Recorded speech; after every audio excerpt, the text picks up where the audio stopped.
কে কে ভালোবাসো ওরকম পাতলা মটনের ঝোল জানিও।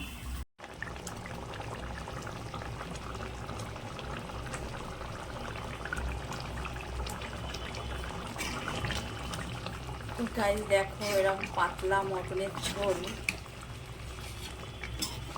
কার ভালো লাগে। আমি কিন্তু ভালোবাসি এরকম পাতলা ঝোলটা।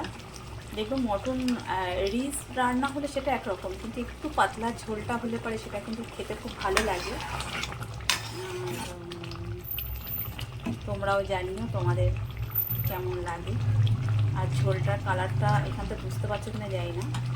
এখানে কিন্তু আমি কোনো শুকনো লঙ্কা ব্যবহার করিনি, এখানে আমি শুধু কাশ্মীরি লঙ্কা দিয়েছি কালারের জন্য। আর এটা রিয়াজি মটন না, কিন্তু এটা কিন্তু দেশি মটন। এই দেখো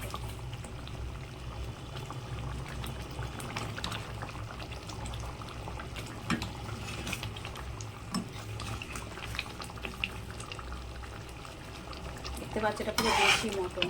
আর দেশি মটনটা কিন্তু আমার কাছে মনে হয় রেয়াজি মটনের থেকে দেশি মটনটা বেশি ভালো লাগে। আর অনেকটা চর্বি ছিল, চর্বি তো খেয়ে ফেলেছি।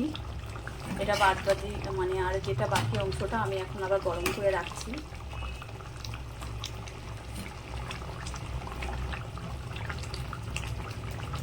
তো সেটা কিন্তু তোমরা মটন লাভার যারা আছো, মটন লাভাররা কিন্তু কমেন্ট করো।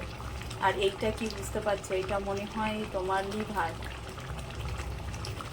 লিভার ঠিক বললাম তো? তোমরা জানিও ঠিক বললাম কি না।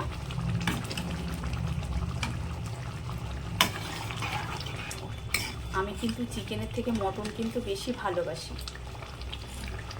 আর এটা কিন্তু আমি কিন্তু প্রেশারে করিনি, তো পুরোটাই আমি কড়াইতেই করেছি, বা ঢাকা দিয়ে আস্তে আস্তে করে।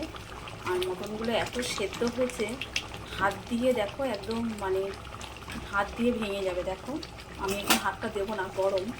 এই দেখো চামচ দিলাম, দেখলে? দেখো দেখো পুরো ভেঙে গেল। এই দেখো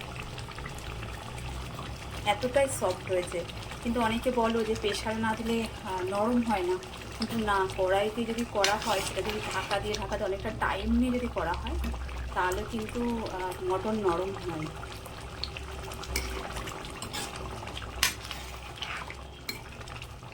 আর এই মটনের গন্ধটাও সেই লাগছে। তো কার কার মুখে জল এলো জানিও। আর তোমাদের তো এত দূরে খাওয়াতে পারবো না, কিন্তু যদি কেউ খাও তো চলে এসো, ঠিক আছে? সবাই নিমন্ত্রণ রইল।